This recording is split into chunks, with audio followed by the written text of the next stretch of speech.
Olá pessoal, sou Mariângela Brasolin e nós estamos no Pod Vivax aqui na Vivax TV. Num podcast voltado para você corretor e para você investidor que querem ter o seu imóvel valorizado e também corretores que querem ter êxito no mercado imobiliário.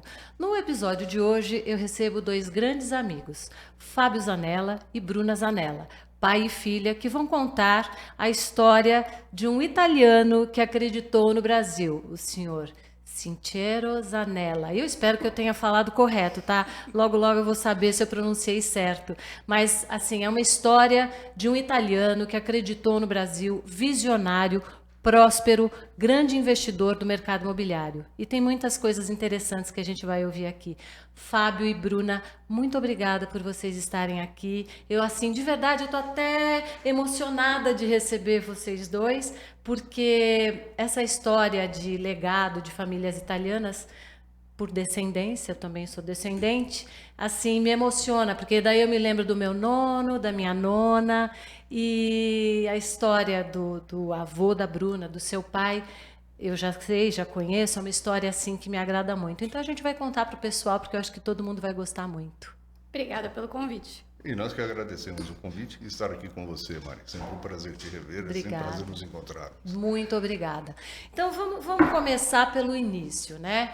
O seu pai, Fábio, quando foi que ele veio para o Brasil mesmo? Ele veio em 48, quando terminou a guerra, ele imediatamente constituiu algumas atividades na Itália. Uma delas era ligada à madeireira e uma segunda que era de desmonte de tudo que havia sido destruído pela guerra. Por exemplo, uma das pontes próximas da cidade dele tinha que ser desmontada para se fazer uma nova, e ele conseguiu uma licença para fazer esse desmonte e vender todo o material que resultasse disso. Ele conseguiu também uma licença para reaproveitamento de tudo que os americanos principalmente tinham largado por lá. Então, assim, tanques, jipes, tratores, enfim. Tinha que reciclar tudo, Ele né? reciclou, vendeu, se virou, enfim. E a madeira ele vendia, se cortava, até hoje se corta muita madeira lá, que é essencialmente os pinheiros, que depois também são aqueles utilizados em Veneza. Então, eles cortavam ali, desciam o rio e, enfim. E que região que ele morava na Itália mesmo? No Vêneto, região do Vêneto. nos Alpes mesmo, naquelas cidades pequenas no meio das montanhas. Norte da Itália. Que Nortíssimo. nem o meu nome, Brasolin, é da Sim, região da do mesma Vêneto. região do Vêneto, sim. Somos tutti buona gente, né? Ainda melhor que o Vêneto. E então, em 1948, ele chega ao Brasil, mas logicamente ele ainda não era casado, ele veio sozinho para o Brasil. Ele veio sozinho para o Brasil, ele vendeu as atividades que tinha lá, porque tinha uma visão de expansão que aquele espaço que ele tinha onde ele nasceu não era suficiente para ele. Ele vendeu tudo, deu um dinheiro para meus avós, outro ele pôs no bolso e veio embora e falou, vamos ver o que vira essa aventura. E falou, aventura, daqui 2 anos ou eu volto, ou eu fico ou eu volto. E 2 anos depois ele voltou e voltou o resto da vida todos os anos. Porque ele Sim, queria para ver os pais, lógico, queria ver os pais e quando voltou já voltou casado, né? Não. Ainda demorou um bocado. Demorou. Ele foi casar em 60. Tá, mas já estava com a sua mãe. Digamos que não. Ainda não. Eles se conheceram no navio, se perderam aqui, se perderam quando chegaram, se reencontraram um dia, por acaso, no viaduto do chá. E, enfim, aí acho que começou um flerte ali. Uma paquerinha, sei lá. Ele acabou se associando ao meu tio numa atividade de transformadores, então tinha desculpa para estar sempre lá na casa do meu tio, onde minha mãe morava. E depois em 60, enfim, se uniram. E se uniram. Agora, é interessante que ele veio com uma ideia de, obviamente, prosperar no Brasil. A gente só não, quer dizer, não sei se você sabe, mas quais foram os motivos que de fato o trouxeram. Ele devia ver o Brasil como algum local que poderia ter possibilidades, e eu sei que para ele teve. Mas ele deve ter sentido, ali é a terra que eu vou prosperar. Sim. Deve ter tido esse insight, essa intuição. Esse insight veio muito da questão do Mato Grosso. Para ele que trabalhava com madeira lá. Tá. Era extremamente atrativa essa chamada. Então ele veio aqui, na verdade, para ir para o Mato Grosso. Mas como ele já tinha trabalhado com pintura e tudo mais, ele acabou, nesse mesmo navio, conheceu a esposa de um senhor que tinha uma pequena atividade de pintura. Ela fez questão de aproximá-los e, enfim, quando ele se deu conta, ele já estava ligado a essa atividade. Tá, que era uma atividade, vamos dizer assim, industrial. Não, era uma pintura civil ainda. Ah, civil ainda. E depois ele acabou sendo pioneiro na pintura industrial. Ele foi o primeiro a fazer isso no Brasil, que é a pintura das refinarias, torres, enfim, aquela tubulação que você vê quando vem de Santos. Sim. E por aí vai, né, essa aplicação industrial da atividade. Mais interessante que, assim, por mais que ele tenha essa questão aí de empresário e tudo mais, ele tinha um olhar para o mercado imobiliário. Sempre teve. Também. Era um fraco. Era o ponto fraco dele, era né? O ponto fraco. Sorte o ponto fraco dele, porque o legado tá aí, né? Estamos. Então vamos falar um pouquinho de um dos investimentos dele, porque esse eu acho muito interessante. Tem uma história. Em Peruíbe, Bougainville. Vamos começar falando sobre isso? Ok. Vamos lá? Como foi que surgiu a história dele comprar aquela área e depois você vai contar pra gente que ele loteou e aí nós vamos contar os detalhes. Quer dizer, ele já no início dos anos 70 investiu em Peruíbe com foco no que seriam as usinas nucleares que seriam instaladas lá. Isso. Então, a busca foi justamente achar infraestrutura, comprar terras para fazer a infraestrutura e desenvolver loteamentos naquela região. Para tentar atender até a demanda que teria. Que surgiria eu li algo a respeito, que teriam 7.000 operários, empregos, ou seja, um visionário, né? Sim. Porque ele falou, aqui eu vou conseguir me dar bem. E foi ali que, se olharmos realmente, ele foi o cara que investiu ali, olhando para isso, porque não se tem notícia de outros que tenham feito isso naquela magnitude. Eu pesquisei e não encontrei. Eu pesquisei bem, não encontrei. Aí, quando estávamos nos anos 80, 85 para ser preciso, estávamos presentes lá, mas não ativos.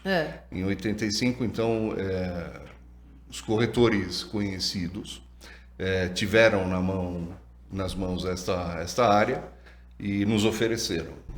Fomos eu e meu pai, nos encantamos com aquilo e... Pela beleza, pela posição, surgiu a ideia de se fazer um loteamento fechado.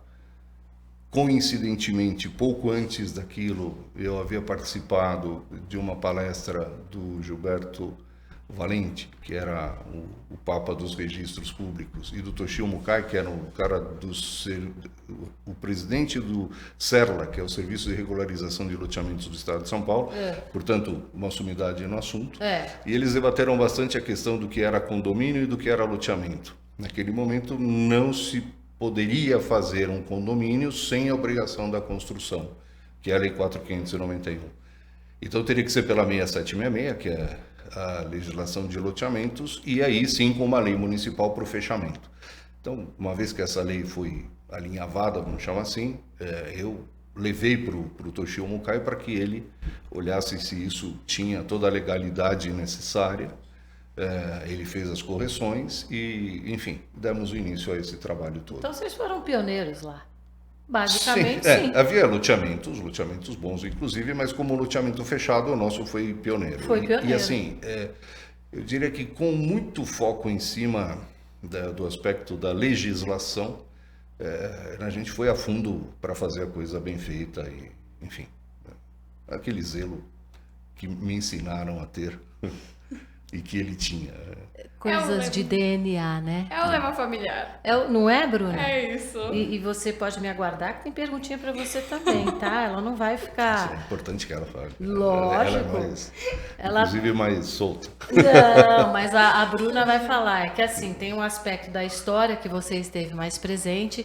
Você tinha seus 20 e poucos anos nessa época, né? Já atuava nessa área dos loteamentos, porque nós já tínhamos feito outros aqui, tanto no Vale do Paraíba, em Santana do Parnaíba, fizemos em Vargem Grande Paulista. Né? Aparecida também? Aparecida depois. Mas enfim, era atividade, digamos que quando eu comecei a trabalhar, eu tinha 20, eu comecei justamente para tomar conta disso. Sim. Né? Filho então esse único, era o meu dia a dia. Filho único tinha que estar ao lado do pai, tá certíssimo. E na área imobiliária. E na área imobiliária. Outra eu acompanhei, mas de uma forma menos próxima. Eu costumo dizer que o meu avô tinha visão e ele botava a mão na massa. Sim, seu avô era o visionário e ele executava. Exato. Mas na verdade era uma dupla perfeita, era um casamento perfeito, vamos dizer assim, porque o que tinha em um complementava no outro e vice-versa. Isso é muito legal. Sim. Que com certeza segue aqui. Segue. Opa. Segue aqui. Como não? Pai e filha, com certeza. E então me diz uma coisa, aí eu já não sabia que tinham outros loteamentos, fora os Bougainvilles, ainda tem outros. Então ele gostou da história. Sim. Quando ele entrou para valer. Entrou para valer. Tanto que eu fui para justamente tomar conta desse dia a dia. E não era muito fácil, né? Porque eu fico imaginando, aqui em São Paulo, hein, quando a gente tem uma área que tem, assim, algumas poucas árvores, é uma loucura. Poucas árvores. Agora, você imagina lá que é a imensidão de árvores e, obviamente, tinha que derrubar, lógico, as árvores. Sim. Enfim, eu imagino os desafios que vocês enfrentaram lá. Sobre todos os aspectos, né? Muitas vezes até você fazia uma limpeza diária, como diz você, um desmate. E você tinha que tomar cuidado com a época de chuvas, porque senão isso poderia resultar em problemas não só de tráfego, mas de fluxo das águas. Sim. Enfim, isso requeria uma atenção.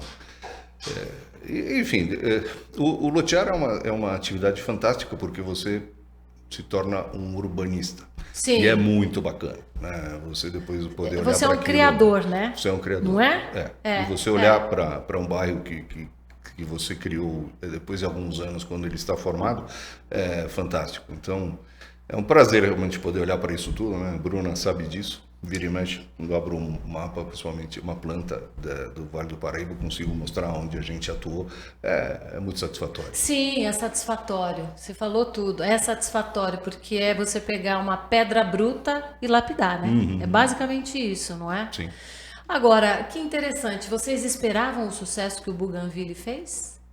Eu sei que vocês fizeram tudo direitinho, acreditaram e tal e coisa, mas pelas minhas pesquisas, conversando com vocês, pesquisando em internet e tudo mais, foi muito sucesso. Foi muito sucesso, não foi pouco. Foi. Não, eu ouvia falar dos Bougainvilles nas nossas reuniões e tal, mas eu não mensurava o tanto de sucesso que era, entendeu? Não, foi muito bacana. Foi uma satisfação. E a velocidade com que aconteceram, ela é resultado justamente desse sucesso, empenho. Não, e o empenho de vocês. Sim. Né? Porque eu tenho a impressão que o seu pai, obviamente, passou para você, acho que passou para a Bruna também, é o toque de Midas, né? Sabe aquela... Não, sabe aquela... Tem pessoas que são assim. Você tem o feeling, a intuição, é super intuitivo. Obviamente se informou, tem dados e tal, mas toca aqui e vira ouro. Ali foi um sucesso. Inclusive o nome Bougainville foi dele. Foi uma sugestão dele. Mas foi um trabalho. Não, lógico, imagino. Por muitos anos. Depois teve uma parte que nós excluímos do loteamento, tivemos que licenciar novamente. Foram 10 anos de briga para conseguir licenciar esta nova etapa, que é o 4, que depois nós fizemos em parceria, não fomos nós que realizamos diretamente, de forma mais recente. 2006? 2006. Então, de atrás para 20 Sim, anos 20 depois. anos, porque os primeiros, então, a gente está falando de 85, 1980. 87, aí depois vieram aqueles planos todos, o Cruzado, o Verão, o Bresser e o Diaba 4, e nessa época a gente meio que deu uma sossegada. Tá. Depois veio essa questão de reajustá-lo, realinhá-lo, né, inclusive para uma nova condição. Esperamos uma via que seria aberta e que traria uma condição muito mais favorável para uma das etapas. Enfim, Mas a via saiu? Não. Saiu e viabilizou, saiu, enfim, ele se tornou uma nova etapa de maior importância por conta da via que se tornou o principal acesso da cidade. E aí nós estamos falando já do Bougainville 4. Sim. Do 4, porque o 1, o 2 e o 3 eles O 1, foram... o 2, o 3 e o 5. Nós pulamos o 4. Pularam o 4. E o 4 veio depois, como eu digo... Por conta dessa avenida que acabou passando e tal, vocês precisavam esperar certas... Isso deu uma outra performance a tudo. Mas isso tudo a gente fala que durou quanto tempo? Uns 20 anos? Sim. 21. Uhum. Aí a Bruna já tinha nascido, Bruna? Sim. Já tinha. Já. Aí era pequenininha, Já era ainda não pequena. podia optar ou opinar ainda no Bougainville. Ainda não. Ainda não, mas a gente vai chegar lá, né? Agora, que histórias que a gente pode contar? Tem as que não podem ser contadas, mas vamos falar das histórias que podem ser contadas. Então, Bougainville 1, 2 e 3, pelo que eu entendi, assim, sucesso de vendas em 3 meses. Mais ou menos isso? Um pouco mais, porque demos alguns intervalos maiores entre um e outro. E em termos de sucesso também, eu acho que valeria ressaltar talvez Aparecida, que nós fizemos um loteamento semi-popular, e a ideia era construí-lo inteiro antes de colocá-lo à venda, porque a cidade tinha uma experiência ruim com loteadores que não levavam a termo, vendiam tudo, não faziam nada. Tá. Então nós entramos para fazer toda a infraestrutura, fizemos tudo e depois a ideia era soltar as vendas. Interessante é que naquele ínterim uma empresa nos procurou que construía casas e lhes interessava os lotes prontos para fazer as casas. Sim. Esse também foi um sucesso muito grande, muito bacana. E quantos lotes ao todo, esse de Aparecida? 220, acho, uma coisa 220. assim. Em torno disso. Tá, não, muito legal. Os Bougainville não, foram muito Não, mais foram muito lotes, mais, porque sim, em sim. média, cada deve ter, um, o 2, o 3, 400, cada um, Entre 1, 2, 3, 4, 5 É. deve dar uns 750, uma coisa assim. É, uma coisa gigantesca, né? Aí é quase que uma mini cidade, né? Quase. Verdade. Se você considerar, grosso modo, 4 pessoas por casa, a gente está falando Sim. de 3 mil e tantas, é uma microcidade. É uma Na Europa microcidade. já é uma cidade. Na Europa, sim. Aqui para nós nem tanto. Né? Na Europa, Perto seria da uma cidade do meu avô era enorme. Bem mais. Tinha poucos habitantes. 1800. 1800. Agora, como que a gente pode, agora estou eu aqui pensando sozinha, né?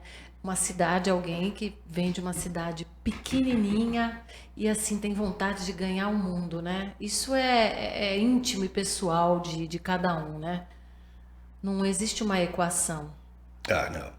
Entende o que eu estou sim. falando? Ainda mais vir para cá no pós-guerra, a Europa estava destruída nesse período e ele tinha sede de prosperidade, né?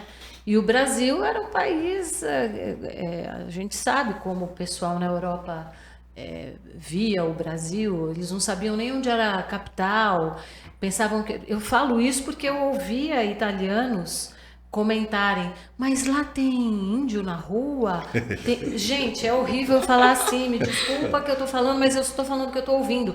Era uma Europa que via o Brasil desse jeito, vocês sabem disso. Até pouco tempo atrás, né? A gente tem uma história dessa que é fantástica. A gente Conta, tem um Bruna. primo italiano que veio para o Brasil em 2000 e... Eu acho que era 2002, 2003. E aí a mulher dele mandou ele andar o tempo todo com uma faca para se proteger dos índios. Então a gente fala já de muito tempo depois que o meu avô veio, as pessoas com essa mentalidade de um país indígena. Um país indígena, porque eu me lembro de conhecidos do lado da minha mãe, e eles comentavam isso, mas tem índio, tem macaco, tem onça. Então, você vê o que é o espírito de... Empreendedorismo. Empreendedorismo, exatamente. Ele não se preocupou se tinha índio, se tinha macaco ou se tinha onça. Nem um pouco. Nem um pouco. E se tornou próspero, né? O nome dele deveria ser Próspero Zanella. Não é? Próspero Zanella. Eu acho. Agora, Bruna, você, como essa geração atual, né? Você já é a terceira, porque ele era a primeira, o avô, Fábio a segunda, você e seu irmão a terceira. Como que você vê esse aprendizado familiar, esse legado, não deixa de ser um legado? Como que você vê tudo isso? Eu acho muito bacana. Eu acho que já teve uma grande mudança de uma geração para outra. Então, o tipo de comunicação que o meu pai tinha com o meu avô era de uma forma, o conhecimento era diferente, outra época, outras leis. Sim. E hoje em dia, eu acho fantástico trabalhar com meu pai. Eu tinha um baita medo de trabalhar com meu pai. Aquele negócio de, meu Deus, a gente vai brigar, vai estragar a família, sabe? E no fim, acabou sendo bem o contrário, porque o meu pai é a voz do conhecimento o tempo inteiro. E aí eu tento trazer um pouco mais da modernidade também, da ideia do público mais jovem, o que a gente procura também no mercado. Então a gente consegue se unir muito bem e dar certo. É o que eu de fora, é o que eu percebo. Essa integração e essa harmonia. Sim. É muito boa. A gente aprende com os filhos, né, Fábio? Sem dúvida. Não é? Eles aprendem com a gente, é óbvio, mas a gente aprende muito com eles. Cada vez mais. Né? Cada vez mais. Então, essa integração é muito legal. E o que eu gosto muito de ver na Bruna, ela é jovem, mulher, destemida. Ela é destemida, Fábio, Sim, você sabe disso. sei bem. Ela é destemida. E o sangue do seu avô tá aí. Do avô, do pai. Do papis, mas todo mundo aí brigando. O do avô tá aí latente. Não é? Mas é uma menina pé no chão, né? Absolutamente. Totalmente sim, pé sim. no chão. Sim. Eu percebo quando a gente faz aquelas discussões de mercado, o que a gente faz aqui, quando ela discorda, ela fala, mas é super ponderada. Pé no chão. Muito pé no chão. Muito pé no chão. Absolutamente, sim. Mas o que é legal é assim, poder aproveitar os ensinamentos dessa escola. Com isso certeza. É maravilhoso. Você sabe que você sai na frente, né? Não, isso é maravilhoso mesmo. E ter alguém que senta comigo para me explicar, que abre planta, me mostra, faz, acontece, isso é sem comparação. Porque, na verdade, assim, os empreendimentos imobiliários, eles vão de acordo com as épocas. Naquele período, naquele momento, naquele local, o seu pai viu uma oportunidade, né? Hoje existem outras oportunidades. Não que o loteamento não seja. Não, é absoluto. Ele continua ainda absolutamente funcional. Mas acho que o grande sucesso ali é porque ele foi um pioneiro, né? Lá atrás, quando se refere ao Bougainville, com certeza. Ele foi diferenciado e nós nos encantamos por aquilo. Então, abraçamos a ideia mesmo. Abraçaram a ideia. E esse pioneirismo é que também acho que foi a válvula do sucesso, né? Eu acredito nisso também. Sim. E o toque energético do senhor Zanella, não adianta, a gente não pode deixar de falar. É absoluto, faz parte, como não. E Bruna, me diz uma coisa, com todo esse conhecimento, todo esse histórico, você acredita no investimento imobiliário? Você gosta do mercado imobiliário? Eu gosto muito do mercado imobiliário. Eu sei que ele tem variações, que a gente fala de mercados bem diferentes quando é comercial e residencial, mas eu acho muito interessante ver como um todo e ver separadamente também. Muito legal. E a moçadinha da sua idade? Porque tem muita gente da idade dela que não tem nem noção do que é o mercado imobiliário, tá? Os nossos filhos talvez acabem, o meu filho um pouco, a Bruna um pouco mais, porque a gente passa essas informações para eles. Mas o que você diria até para os teus amigos, para o pessoal da sua idade, o que você acha do mercado imobiliário? Acha que eles deveriam investir? Acha que não, que é uma bobagem? O que você acha? Eu acho o mercado imobiliário muito bom para investimento. Eu acho que é uma forma muito segura, como a gente falou, né? O mercado tem momentos, ele piora, ele melhora, mas no geral ele é estável, né? Se você tem um bom negócio, ele vai se tornar cada vez melhor. E eu costumo dizer ponto é tudo, né? Ponto Então, é se você tudo. quer um imóvel, você escolhe num bom ponto e ele tende a gerar ali uma renda boa. Aprendeu a lição, né? Tô aprendendo. Não, ela. Sim, ela, eu não, vou aprendendo ela. por tabela agora. A gente aprende por tabela, O mas eu digo, segundo ela round. aprendeu a Ela lição, aprendeu o né? primeiro round. Ela aprendeu bem a lição. O ponto é tudo, com certeza. E assim, alguma história do senhor Zanella que a gente possa comentar aqui? Alguma coisa? Eu sei que tem várias, Tem mas várias, sim, inúmeras. alguma marcante da personalidade dele, pelo que eu já entendi, era uma personalidade firme, forte, um capricorniano, Teimoso. teimoso, Muito. né? Mas que ajudou também, né? No fim, a teimosia sempre tem um lado bom, que faz a gente correr atrás das coisas. Sim, porque, exato, a teimosia, o lado ruim é a própria teimosia em si, mas o lado bom é a persistência, Exato. Tem. que com certeza era o que ele era. Ele tinha. Um homem artístico, porque toda vez que eu vejo aquelas peças na recepção, eu sempre penso que personalidade é diferente, né? Porque além de empreendedor, um homem que gostava de investimentos, que tinha uma intuição e assim, um faro para os negócios, tinha uma veia assim, artística, no Uma sentido paixão pela arte. de gostar das artes, né? A origem italiana contribui muito para isso, né? É. Porque você tem toda uma formação em cima disso, focada para isso. E ele soube captar bem este lado todo. Certamente meu avô, o pai dele, já lhe passou uma série de ensinamentos.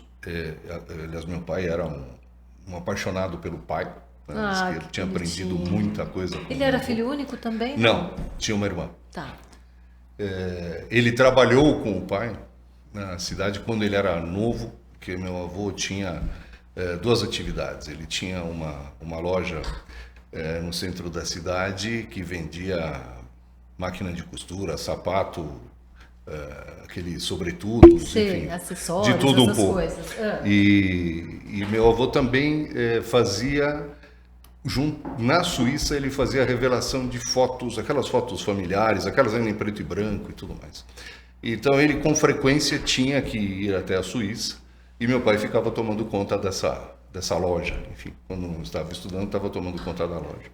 Então, enfim, aprendeu muito ali com meu avô também. E acho que vem essa descendência toda dessa forma. E a nossa, né, como a Bruna também salientou, essa nossa correteza é muito característica do local, né? Onde você está no meio das montanhas, em cidades muito pequenas, onde se um dia você escorrega fazendo alguma coisa errada, nunca mais você vai fazer nada ali, porque Sim, todo mundo todo sabe. mundo vai saber. Então, lógico. assim, é muito claro ali, né? Todo mundo tem que ser correto.